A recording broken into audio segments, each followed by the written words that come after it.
So my name is Nancy McLean, and I work for EDF Renewables. I'm a Senior Development Manager. I feel a bit of an interloper, to be honest, on this panel, because I haven't had any direct experience of consenting within a Welsh environment. My experience has come from the strategic level, so I work on with the OIC, which is Offshore Wind Energy Industry Council, and SOIC, which is the Scottish equivalent, to work on the strategic delivery and how we're going to meet our 2030 targets of 40 gigawatts in the water for offshore wind. And in particular, I do quite a lot of work with the Pathways to Growth initiative, which is where we have developers and stakeholders and government working together holistically to identify current issues and problems within the consenting regime and identify solutions that we can work holistically and collaboratively together to implement in order to get to our 2030 target. And of course, that's very relevant with regards to floating offshore wind, because while we think we're going to meet the majority of our 2030 target with fixed foundation, we're aiming for net zero. We're aiming for large-scale deployment of floating offshore wind, which is where we come into the Celtic Sea and the Crown State Initiative for the 4 gigawatts worth of leasing opportunities. So that's where I guess I fit within all of this, and I'm excited to understand it through my role as the project director for the EDF and DP Energy joint venture project, where we're developing a concept for the Crown Estate Celtic Sea tendering round. So, without more ado from all of this, I would like to introduce my panel, and we'll run in the order that we're in, and they will provide us with the understanding of the consenting environment that currently exists, and we'll then develop the conversation about what we need to do in order to hit the net zero objectives within the questions and answer sessions. So, Kat is going to tell us all about the existing consenting requirements that we are currently operating in within the Welsh waters. Go for it. Thanks, Nancy. So I'm Kat Rout-Stevens. I'm one of the senior consultants at Marine Space. We're a marine planning and environmental consultancy, and we've been really heavily involved in the wave and tidal sector for many, many years. And recently we've contributed a lot to the floating offshore wind sector, and we submitted the EIA and consent applications for the Erebus floating offshore wind project just before Christmas, so we've got a lot of experience on consenting. My background, I worked at Natural Resources Wales previously to joining consultancy, so it's a really interesting perspective, having been in the licensing team, having worked on strategic marine energy, and now on the other side, going through the consenting process, working with developers. So I'm going to give a quick overview of seeking consent in Wales, and I think it's really helpful to start with the marine planning level and bringing that into the consenting context. So it's really great we've got the Welsh National Marine Plan in place now in Wales, which came into force in 2019. So that really sets the framework for developments in Wales, setting the policy context for what Wales wants to achieve from its waters. And then following on from that, we had the seabed leasing rounds by the Crown Estate. It's the same for wave and tidal as it is for offshore wind and floating offshore wind as well, going through the leasing process. So we've got several wave and tidal sites in Wales already, and then the Crown Estate's Celtic Sea leasing round, hopefully we'll find out some more details on that soon. So going down to the project level consenting, it's quite a complex picture in Wales. As you can see from this table, it really depends on the location of your project and also the scale of it as well. So for the majority of wave and tidal projects in Wales, you're looking at a Section 36 consent that's determined by the Welsh Government. And that would cover your onshore aspects as well, so planning permission for onshore substations and cable routes. And then alongside that, you'd have a marine licence that's determined by Natural Resources Wales Marine Licensing Team. For projects that are above that 350 megawatts scale, you're looking at a development consent order determined by the Planning Inspectorate and ultimately the Secretary of State for bays who determines those ones. But also in Wales, if you've got any aspect of your project, you'd also need the marine licence from NRW that sits alongside that. So you've got that dual process going on. And that's not even considering other secondary consents that you might need for like surveys to inform your consent application as well. So I think it's helpful to look at the whole timetable for a typical project. This time frame here is really looking at an offshore wind or floating offshore wind project, but I think it's quite applicable to wave and tidal technology as well. So you're looking at between 1 to 5 years from being awarded your lease to getting your awarded consent or license. So during those 5 years, you'll be doing all sorts of different surveys, long lead-in times, particularly for offshore wind and floating offshore wind projects. You'll be looking at marine mammal and bird surveys, which typically are around 2 years. So, you need to think about those things really early on in the process, and other data collection activities that will inform your consent application and EIA and HRA as well. So at the moment, projects, the timescales for determining projects during the consenting process is long. I'm sure we'll discuss that a lot today. But I think we're looking at around 2 years at the moment for determination of those projects. And then moving on to once you've got your consent, you'll have conditions that you need to discharge, and then you construct your project. These are long-term projects. We're looking at about 25-year operation for floating offshore wind and offshore wind. But probably once we scale up the wave and tidal sector as well, we're not just going to be taking them out every year, so we need to have that long-term approach. And finally, the decommissioning phase, that also needs to be brought into the whole process. And then finally, a really important part of consenting is the stakeholder engagement. And this needs to happen throughout the whole project life cycle, particularly during the pre-application stage, and making sure that developers are using the information and feedback and advice from all of these different consultees and feeding that into their project to help front-load the process and ultimately de-risk the consenting process so it should go through smoothly. But that communication is really key. So that is me. Thank you, Kat. James is now going to give us the NRW perspective about their role in the consenting process. Hi everybody, so I'm James Moon. I manage NRW's offshore renewable energy programme. I think I spoke at a previous Marine Energy Wales conference and told you about the offshore renewable energy programme, but essentially it covers NRW's marine remit in consenting, so that includes our advice on projects, regulatory roles as well as advisors that do evidence and guidance work as well. So it's the whole process really. So that's kind of my background. This little presentation is going to be a quite quick run through of how NRW fits in the consenting regime.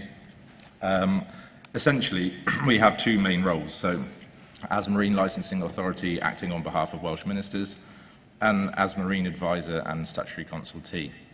So firstly, I'll touch on the regulatory side of things. So NRW is the body responsible for the administration and determination of marine licence applications, as I said, acting on behalf of Welsh ministers. And we do this to meet a number of pieces of legislation, which I'll go on to in a moment. Kat mentioned some of the stakeholders. Now, there are some statutory consultees under the marine licensing process, but there are also public consultees as well. So we have environmental consultees, policy and planning consultees, users of the sea, in terms of navigation and recreation, and as well as the members of the public as well. And in broad terms, a marine licence is required for one of those in the boxes there, and then within the marine licensable area, which is on the map on the right-hand side of the screen. So in 2018, under the Wales Act, it changed to include the offshore region of Welsh waters as well, so we go right out to the median line now.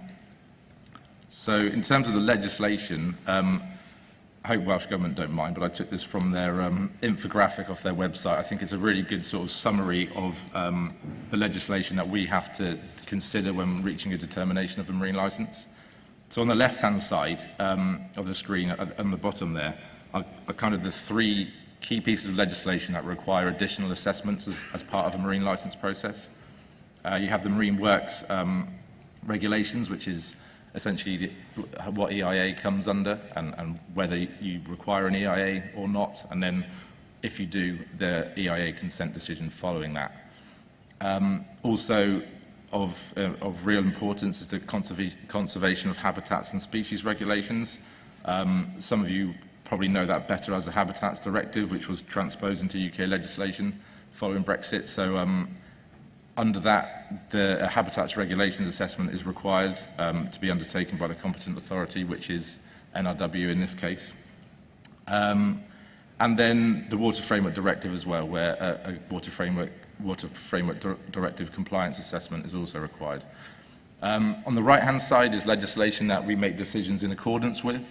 So Kat mentioned the Welsh National Marine Plan, so we have to consider the policies of the Welsh National Marine Plan when making decisions.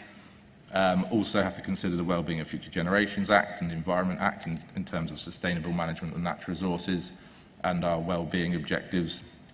And finally, the Wildlife and Countryside Act for sites of special scientific interest. As an advisor, NRW provide advice both internally and externally to the regulator, so the marine licensing team, but also to other regulators such as the MEW, Welsh Government, and also local planning authorities and the planning inspectorate where required. Really, I mean, we cover a vast number of different sectors, so renewable energy being one of them, obviously, but aggregates, aquaculture, fisheries, coastal protection. And for all of those, we have to consider how those activities may impact the habitats and species in Welsh waters. So on the screen, on the left-hand side in the map, is basically the marine protected areas around the coast of Wales. And as you can see, there's not a lot of space around the coast that isn't designated, so it's a consideration that we always have to have, really.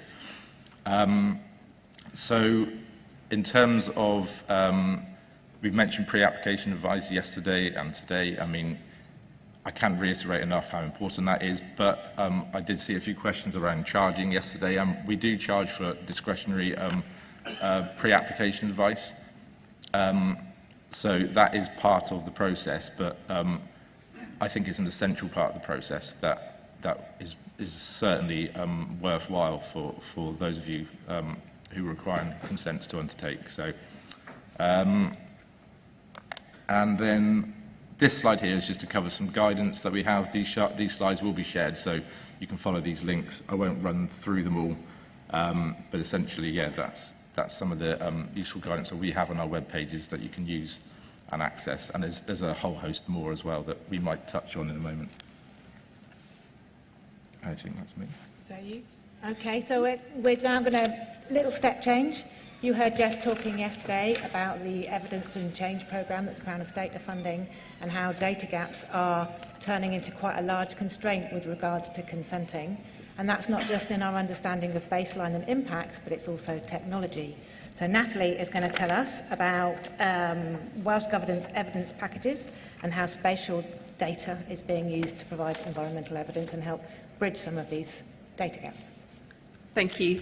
So, good afternoon. I'm Natalie Frost. I head up the environment team at ABP MEW. I've been there for 20 years and have been involved with a lot of consenting of lots of different project types, but of most relevance to this being renewables, but also the port sector. So, you know, some of that supporting infrastructure that we're again going to need for renewables.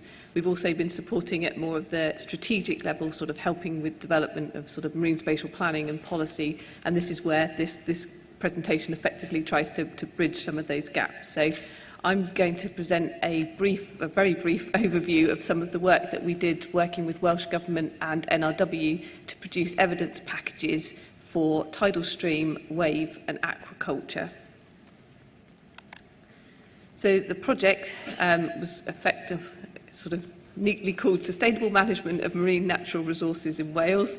It was sort of undertaken in two main project phases. So the first phase looked at data collation and evidence review. So really pulling together existing data and information sources for each of those three sectors. So we collated over 400 data sets, which we sort of quality assured to look to see how useful they would be at the sort of level we were looking at, which was really at the more of the strategic planning level than individual sort of project-specific assessments, noting that obviously that broader data will sort of feed in and sort of help to identify those gaps and what's needed for these sectors to be taken forward at the project level. Phase 2, once we've done that sort of gap analysis, had three main components, the first of which was actually a data collection exercise.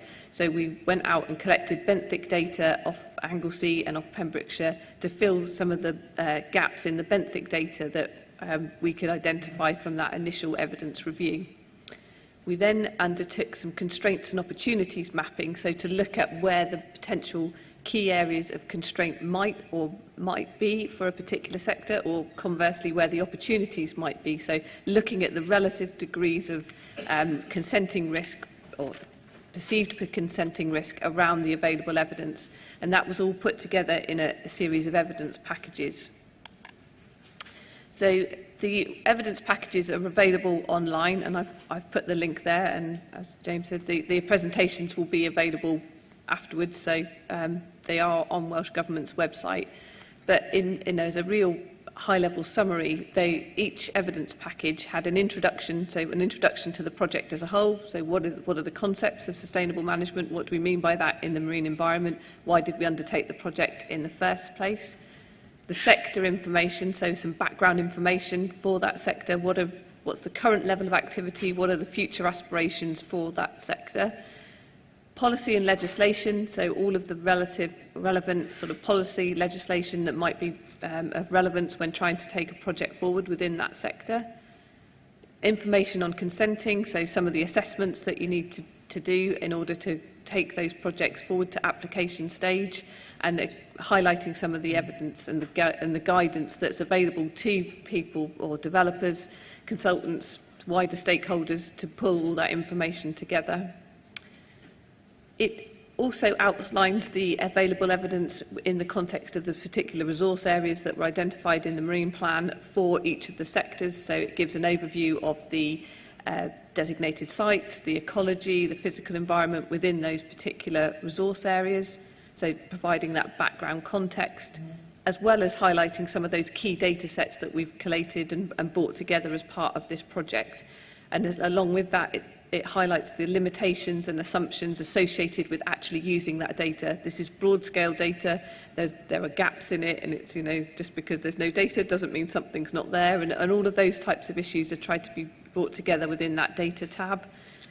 Constraints and opportunities is the mapping, and I'll mention that in a little more detail on the next slide. But it also contains wider information resources, so points people to extra resources that could be useful when considering a project within one of these sectors. So just to briefly mention in a little more detail the constraints and opportunities mapping. So essentially what this did was look at the relative level of constraint that a particular receptor might have in terms of achieving consent for a particular project. And we looked at that in the context of birds, marine mammals, fish and habitats. So we did each of those separately. So we overlapped the kind of key data sets for each of those receptors with the resource areas to understand that relative degree of constraint. So whether it's a higher risk or lower risk effectively in terms of what we understand from the ecology of that area in combination with the potential sensitivity of receptors and where they're located. So that ultimately produces maps that you can use as an interactive resource. So within the evidence plans, if you click on a particular cell that you can see here, hopefully it's showing that they're different colours, but you can basically click on a particular point and it will give you an indication of its relative level of constraint and what are the data sets, what are the things that are contributing to that level of constraint. So it might be that that particular constraint is not relevant to your technology or your specific case, but it gives you that further rationale and audit trail if you want to explore in more detail what these maps are showing you. And the beauty of it being that the same maps are available to developers, regulators, wider stakeholders, so that that information source is available.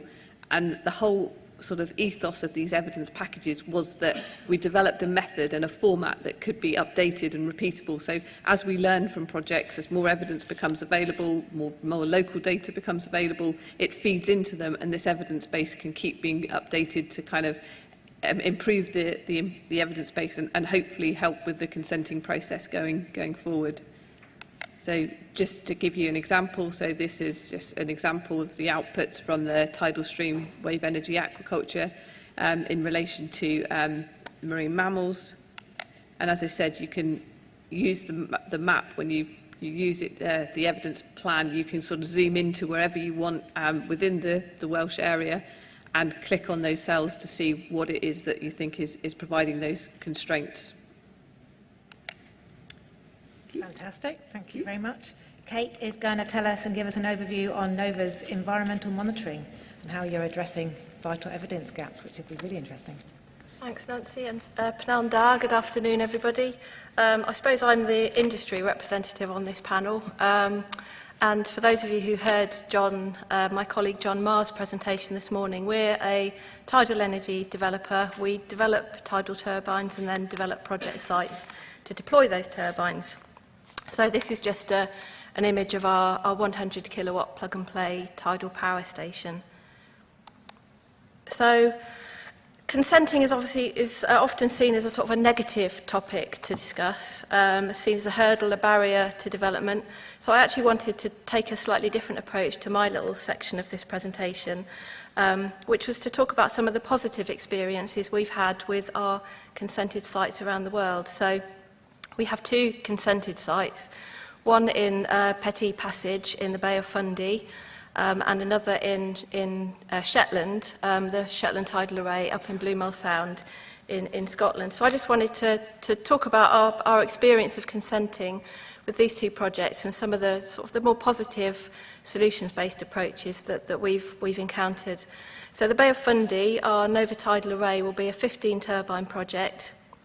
And as John mentioned this morning, the first turbine is due to be installed on site in this summer and start exporting power to grid.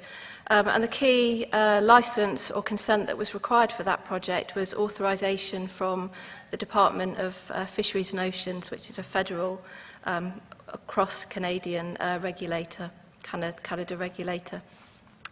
The Shetland Tidal Array in Blue Mill Sound is a 6 turbine project. We've got 4 turbines installed to date, another 2 due to go in later this year.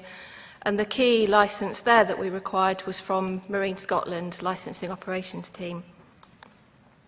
So, as I say, just to focus on sort of some of the key positive experiences of those two projects in the consenting process. In terms of our project in Canada and our experience with the Department of Fisheries and Oceans, we found that they took a really balanced approach to achieve a proportionate outcome to our licence application.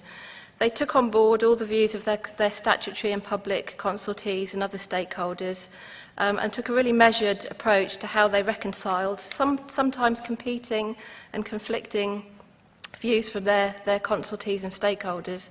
And they reached a balanced and proportionate outcome in issuing our consent, our authorisation for our project.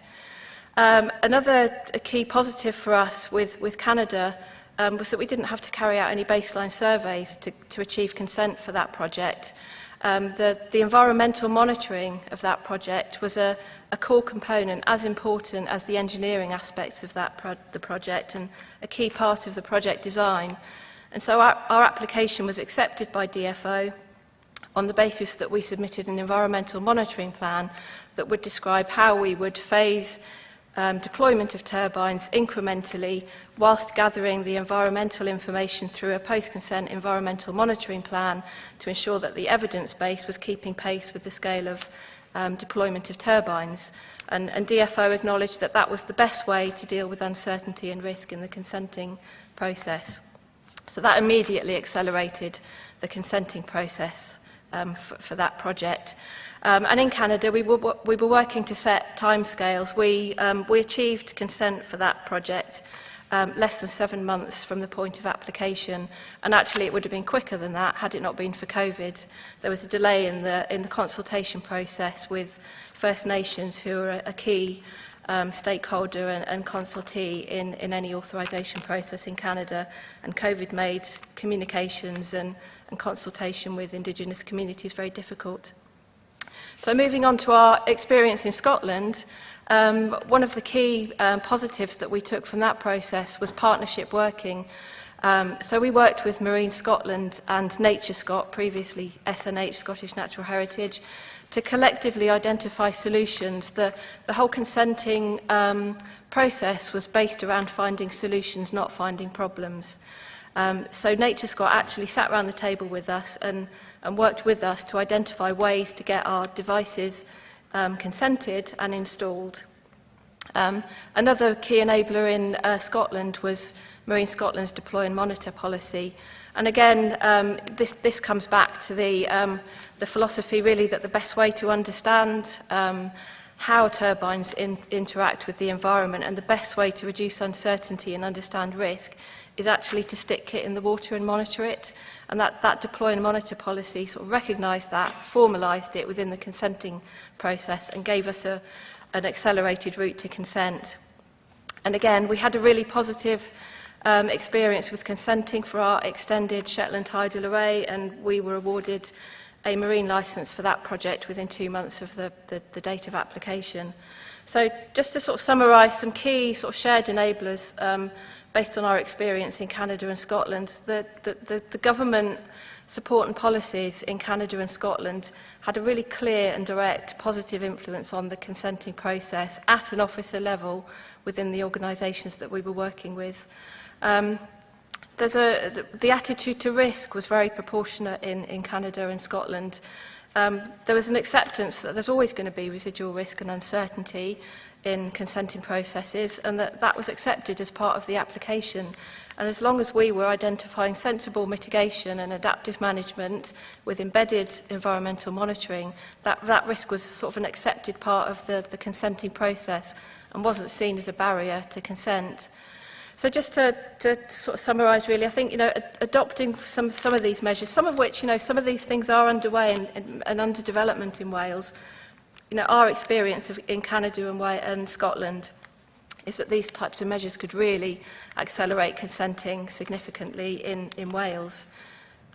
So now, I think, technology allowing, I just want to quickly, I always like the excuse to show some of our subsea video monitoring that we carry out in Shetland. So, there's a lot of talk about big gaps in evidence. So I don't know if the techie guys can put my video up, but our Shetland tidal array, we've been carrying out environmental monitoring for over 10 years now. So this is one of our turbines operating in Blue Mull Sound. We have 3 cameras attached to each turbine, 2 watching the rotor swept area of the blades and a 3rd camera watching the seabed. So these are the types of images that we're capturing. The water is really clear in Shetland, so it's a gem of a site for carrying out this type of monitoring. And this scene here of we regularly get fish up at nacelle hub height when the tides aren't moving. So you can see the blade there in the background isn't moving. Fish are up at hub height. The tides are just starting to pick up a little bit now. So fish, you can see them sort of struggling a little bit in the tide. Still not enough for the blades to have kicked in and be generating. But as the tides pick up, we see the fish sort of starting to disappear from the cameras that are pointing towards the blades and the rotor swept area. So fish sort of starting to struggle in the tide. So now you can see we've reached the 0.8 metres per second flow speeds at which our turbines kick in, and the fish are all gone. The fish have disappeared. So we actually know from the 3rd camera that we have attached to the turbines that when the tides pick up, the fish are actually dropping down to the seabed and are hunkering down around the substructure of the turbine. So that this is sort of typical footage that we see, that when the blades are actually operating, you might get 1 or 2 fish up around hub height taking shelter behind the nacelle, but really very little sort of biological activity around the turbine, whether that be sort of fish or other marine animals. So now the turbine is sort of operating at fuller speed and no fish up at hub height. So this is just a still from the downward facing camera that demonstrates the fish hunkering down. And again, because the fish are down not up at hub height, when the blades are operating, we don't see birds and mammals either at hub height when the blades are operating. So those two images there of the seal and the shag sort of chasing the bait ball, they're all the types of images that we only see when the blades aren't rotating, because the predators follow the prey. So I just wanted to, it's always a good excuse to show you some of our amazing footage from Shetland. So I shall pass now to Rayanne. And thank you for sharing that. That was really exciting, very different. So thank you. So in a change to our scheduled running order, I'm afraid Jen can't be with us today, but Rayanne has manfully stepped into the breach, and she's going to be telling us about some of the work that they've been doing with Welsh Government and stakeholders to improve the consenting process in general. That's great. Thanks very much, Nancy. And Jen sends her apologies that she couldn't be here today, but I hope I can do a good enough job in her place. So I'm going to talk about some of our work. Sorry, I'm Rayanne Miller. I'm a senior consultant at Aquaterra, and I'm going to talk about some of our work as part of the ORGIP Ocean Energy Secretariat that we host along with Marine Space, and CAT is part of that as well. So just a quick introduction to ORGIP for those of you who aren't as aware of the programme. Essentially, ORGIP is a collaborative environmental research programme. And essentially our aim is really to ensure that consenting risks are addressed in a strategic, a collaborative and a coordinated way, and that those risks get prioritised so the most important ones are addressed first. Just to say that we do work globally. We've got a network of about 141 members at the moment, and we're collaborating across 31 countries. So while the majority of our work is in the UK, we do pull in much information from other places where development is happening internationally. So just a little bit about what we do. I won't read all of these out, but there's a number of different places where you can find information about the work that we do. But some of the key things that I really wanted to pull out are our key deliverables, one of which is the forward look. This is a bit of a hefty document, but essentially what it does is it lists all of the critical evidence gaps, all of the issues that are faced by the wave, tidal stream and tidal range industries. What it also does is it pulls together suggested research projects or research programs that could be used to help address some of those issues. Following on from the forward look is the critical evidence gaps document, and this is one of the most recent things that we've, our most recent outputs, and this emerged in 2020, so this is an up-to-date version of the priority evidence gaps that are facing the consenting process for wave and tidal energy. At the moment, that's just for wave and tidal energy, but those of you who attended our workshop this morning will know that this is one of our next goals is to produce a very similar document for tidal range as well, so look out for that in the next year. So I suppose part of being here at Marine Energy Wales is to talk a little bit about some of the additional targeted pieces of work we do in collaboration with a number of stakeholders in Wales. So for example, we did a piece of work looking at opportunities for consenting in Wales, and something that I've been very involved in is producing a series of information notes that summarise the perspectives of different stakeholders on various consenting issues in the Welsh environment. So just a bit about the organisations that are the groups that are discussing consenting, some of the strategic consenting issues in Wales. The first one is the Consenting Strategic Advisory Group. And essentially the aim of this group is to bring together relevant stakeholders, so from the marine energy industry, the environmental NGOs, the regulator, NRW, Welsh Government. And essentially what we're looking to do is to work out collaborative ways to address and improve consenting for wave and tidal stream projects in Wales. So underneath the Consenting Strategic Advisory Group sits the Science and Evidence Subgroup. And essentially the purpose of that is to review the current science and evidence needs for wave and tidal energy in Wales. And so we're looking at predominantly science and evidence, but also data issues for projects that are ongoing. And again, the members of that are quite diverse. I won't read it out, and it includes a number of the people who are sat here on the panel with me as well today. And I just wanted to highlight a recent piece of work that I've been very involved in, which is the information notes.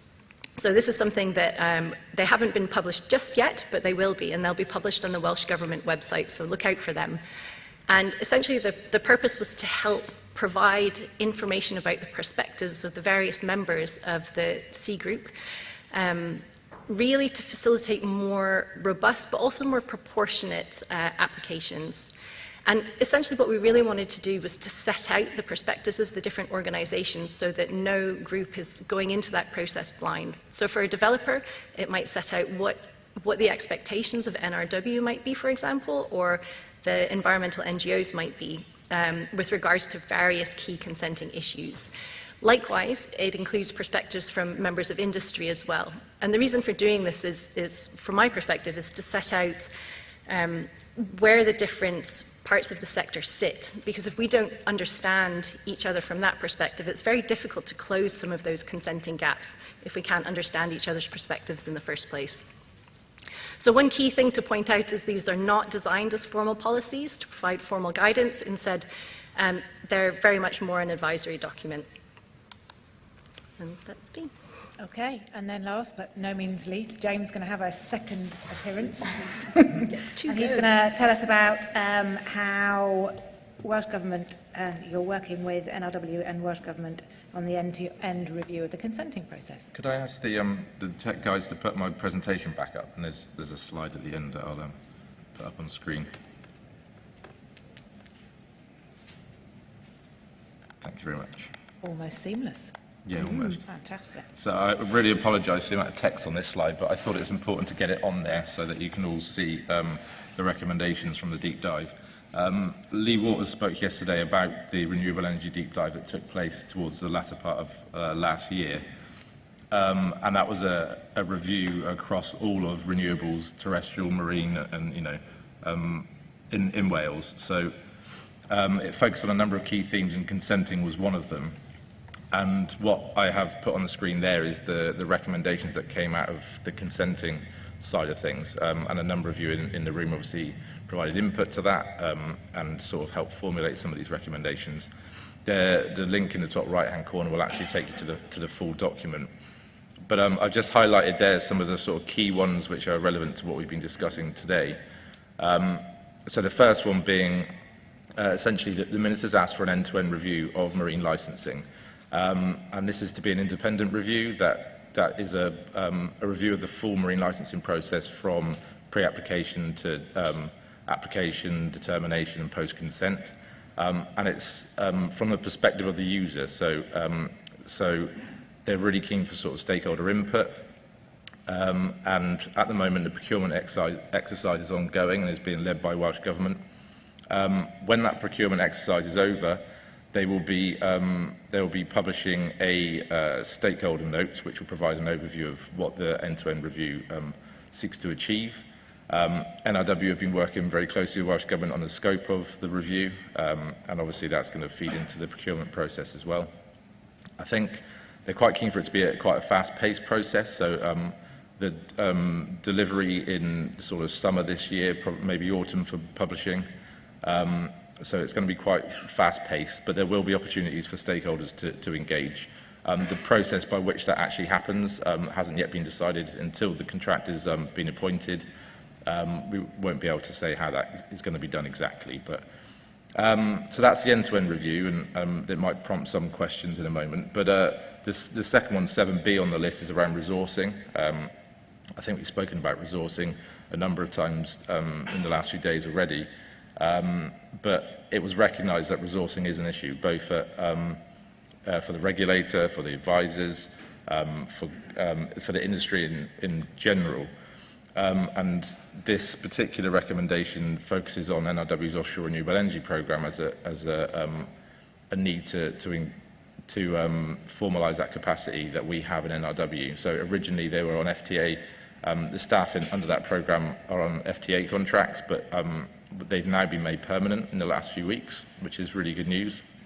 We're still working with Welsh Government to look at whether more resource could be included down the line as more and more projects come online.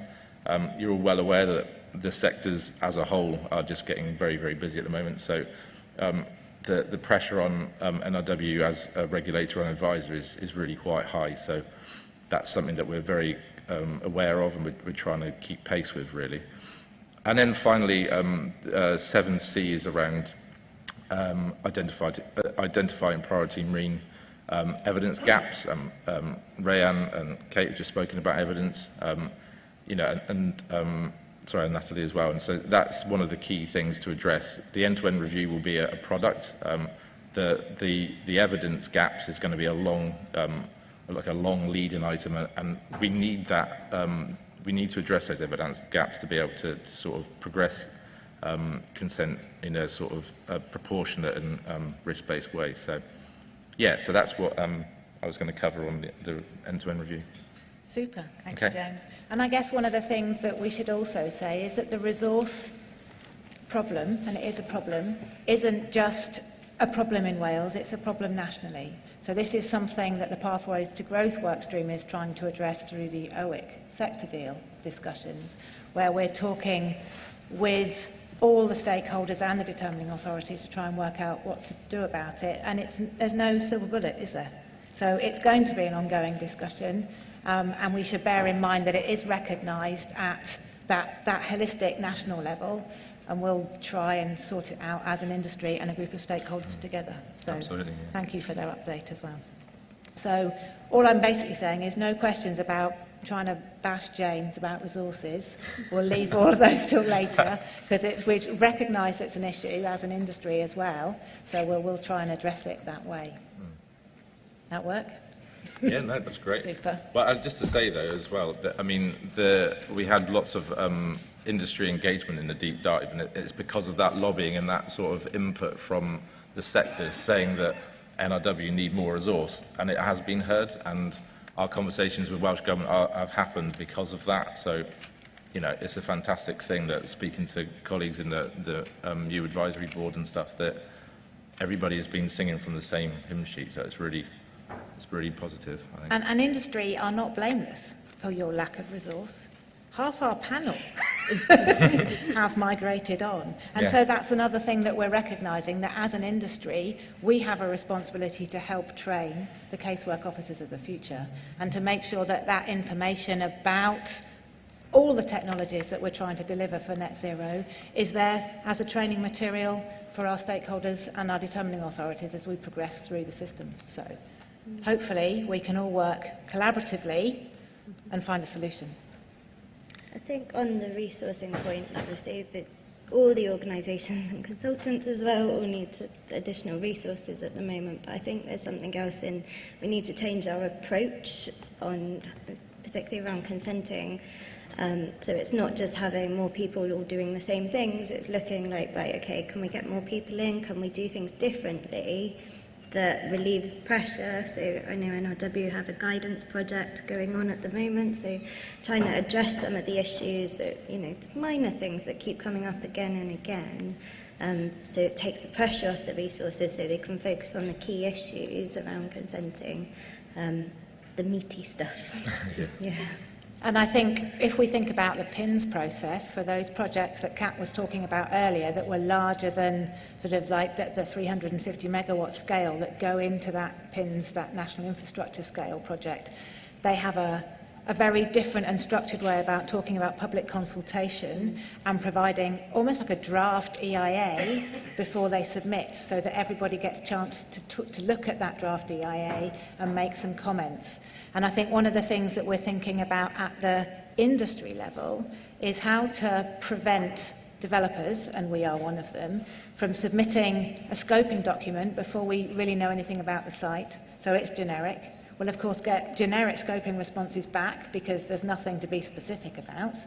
We'll all go away, do our baseline survey works and find out about the site and talk to everybody for 2 years, and then expect instantaneous responses when we submit a planning application. So perhaps there's room for manoeuvre within that process as well, so outside of the PINS process, which has it nailed in a very long-winded way. So we have some questions. Does anybody else in the panel want to make a comment about what we've just said? No?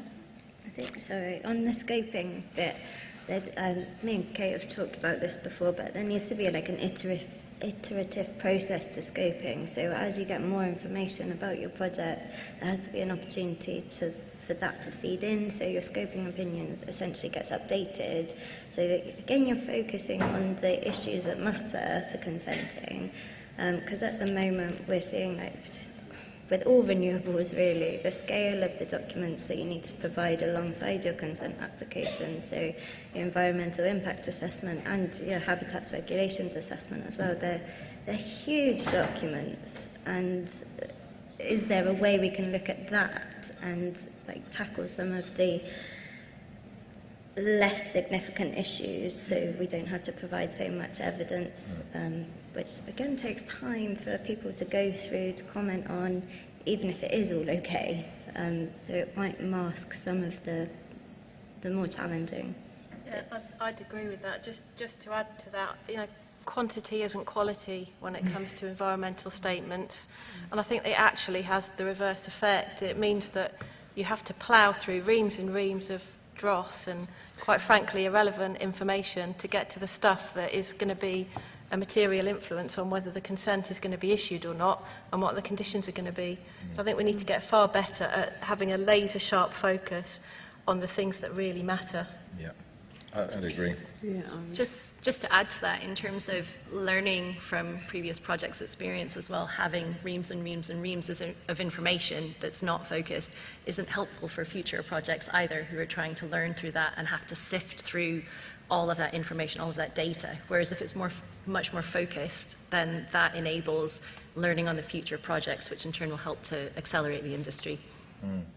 I was just going to say, I mean, Rhea mentioned the information notes that she's been working on earlier. That was a really collaborative effort in the Science and Evidence subgroup, and they're looking at the key impact pathways for tidal stream and trying to identify which ones we're not so concerned about and which ones we absolutely do need to consider at different scales of development. So I think those documents would be really helpful for developers to refer to and see where we stand at this moment in time, and then as things progress, they will be updated, I imagine, and, you know, so... And I think that works both ways, so that people like NRW can then be more confident in saying, yes, you have closed out that issue, because at the moment, you, as a consultant, I would be nervous of not including it for fear that NRW is still going to come back and say, where's that, even though it's technically not one of the key issues to look at. And I think it also relates back to learning the lessons from the projects that we see and the data that Kate showed, and actually making sure that, okay, what we've got that data, so what do we think from that? Are we now satisfied that that means that we've not got a risk in this specific situation, and using that evidence in the next situation rather than just always deferring back to the kind of, oh, we better be careful here. It's kind of trying And I guess that brings us full circle almost to Kat's opening statement about consultation and agreeing a way forward with your stakeholders. Which again probably brings us full circle to the not bashing NRW and resourcing, but the resourcing issues of that, and requiring an educated and informed casework officer and specialists within all of our stakeholder community. I think on the pre-application advice, and it's great to encourage the pre-application, but I mean, we've had a couple of examples where the pre-application advice that we get back isn't that informative. So we've gone through the process of seeking that advice, trying to make sure we feed that into consent applications. So I think there probably is something that needs to change around that, so that we've got firm confirmation. I know we can't have absolute confirmation from the stakeholders, because evidence does change throughout the consenting process, so things do need to be updated. But particularly as we're paying for the pre-application advice as well now, it does need to be a bit firmer, we've found. We've found within a Scottish context that what I think Nature Scot and Marine Scotland are aiming to do is to push back the scoping process. So to provide some guidance on baseline survey gathering, so that when you scope, you know what's there, you've got a bit of a better idea of your project envelope, and so your scoping document is much more reasonable, rather than we're going to develop something somewhere and impact something. So that it's squaring that off as well, isn't it? It's making sure that we, as a developer community, provide information that's useful to get some consultation responses back, and delaying the amount of time so you have less tracking of those consultations before your actual application. It'll be interesting to see how we can feed that back into the government's review. Okay, should we try a question? Yeah, Let's do it. So we've got 3 thumbs on. Okay, what can be changed to speed up consenting? Where to start? Perhaps, Do you want me to perhaps start? Nova can start. Okay, there you go. 2 months. Tick. Yeah, I mean, our experience as I say, in Scotland and Canada was that actually just this, the use of adaptive management and environmental monitoring as a core component of the project design speeded up consenting of our 2 projects. The environmental monitoring was embedded within the project as it was presented in our licence applications. And that immediately enabled the pre-application process to be accelerated. Because you could gather 10 years baseline on marine mammals, you still don't know how they're going to interact with the turbine. So at some point, there's got to be this balance between how much you can de-risk a project through the pre-application phase and pre-application survey, and actually the reality of just getting something in the water in a very carefully managed but monitored way to inform a sort of a phased approach to upscaling the development at that project site. So our experience is that is one of the key tools to speed up consenting. And when you've got an unknown technology, that really works. When you've got a known technology, probably a different set of questions. Yeah. But it's really important when we're thinking about delivering of the test and demonstration scale projects. I think we've fairly recently produced adaptive management guidance now. We've provided much more detail in line with the Scottish process in a way. I suppose the key thing with that, you just mentioned about it being appropriate for the right development. You don't want to use adaptive management unless you really have to, because it's an onerous process, obviously. But for new technologies that haven't been deployed, it is absolutely critical. And with the more lice consent that's now been granted, it is a key part of that process. And if we are to speed up consenting or reduce uncertainty, we need to be making the most of the opportunities of early deployments and monitoring them really well. Not just putting it on more lice, but as collectively as an industry, as the science and evidence group, as a sector, to be able to all be in agreement of what needs to be monitored, how we might tackle it, and how we're going to use that information to inform other developments. And then I think we'll see, a step change in how things are progressed. But I think it's absolutely critical to have really clearly defined questions of that monitoring, because otherwise it becomes a nebulous, undefined process. So I think you need a really clear narrative through, from the environmental assessment through to the consent and the conditions and the requirement of those conditions, then to the monitoring, and how that monitoring is going to sort of feed back in to that adaptive management of the phasing up of the scale of the project, because monitoring can be so nebulous if it's not clearly defined with really crystal clear questions that you're trying to answer. Absolutely.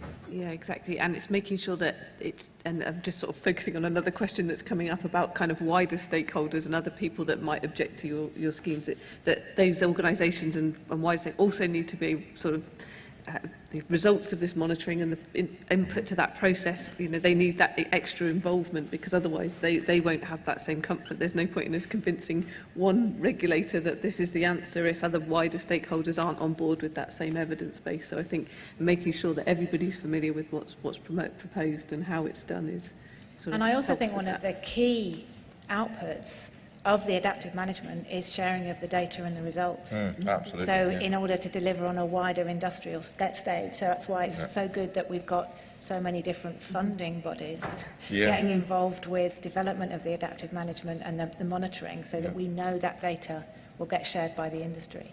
I think Jess Campbell mentioned yesterday that Crown Estate are going to be part funding the EMMP for more lice, and that's fantastic news, because that just shows that there's will to share that information and make it available for all to use. So, yeah, it can only be a good thing. and Marine Scotland pay for an Yeah, exactly, panel yeah. too, so, And if we could even scale it up, you know, to have an evidence programme that's supported, then that would be even better. But I think there's a key issue to that, though, in that it's one thing to share data and information, but I think there also needs to be discussions around how we actually use that. So when is that acceptable? So, for example, there's been quite a lot of work done in Scotland, some fantastic evidence there. It's now peer-reviewed publications, but how applicable is that to projects in Wales, and what are the elements that we can take and put into place here to facilitate consenting, and what are the ones where we still have questions? And I think if we make data available without having that discussion, then there's almost no point. So I think the two really need to go hand in hand. yeah. We had a pre-discussion to this meeting, and we were talking then about how we can speed up the delivery of data from the site that's happening to, we all recognise that the data has to be published in peer-reviewed journals because that's the way it's critiqued by experts to make sure that the data actually says what we think it says. But that's a 3 to 4 year, can be a 3 to 4 year period. So how do we make sure that the data that's coming out of the projects is relevant in a relevant timescale to the questions that we need to answer as an industry? So I think that's probably one of the things that we're going to be talking to Welsh ministers about in terms of speeding up consents, is how to make sure that information flow happens quickly enough. I think with adaptive management is absolutely critical for the information flow to be a lot quicker than that. And I know More Light are proposing an advisory group as part of their EMMP. I mean, that kind of group that has all the key stakeholders on, to be able to share that, you know, some of it might be real time, some of it might be on an annual basis or whatever, but to make sure that everybody's on the same page, you know.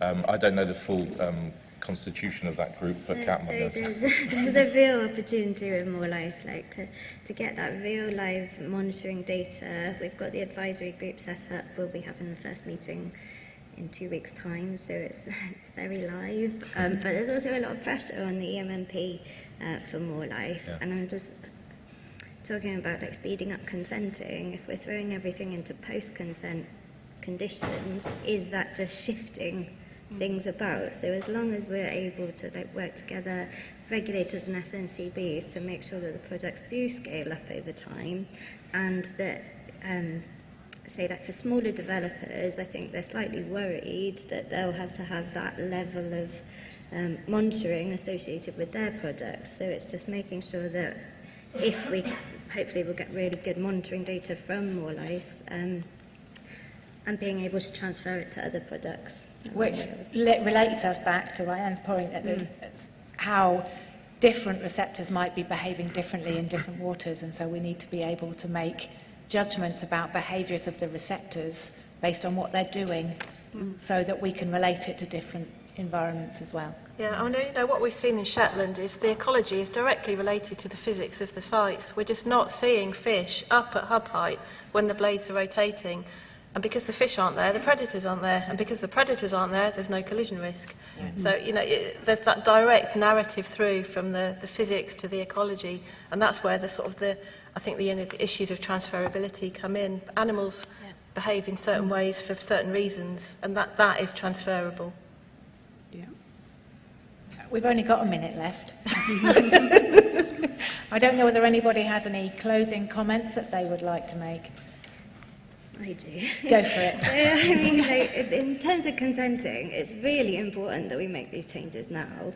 Net zero is not really that far away. No, We've got 28 years, and, you know, looking at the timeline for these projects, that's within this space of these projects. So we really do need to be like changing how we do things now to be able to meet those net zero targets.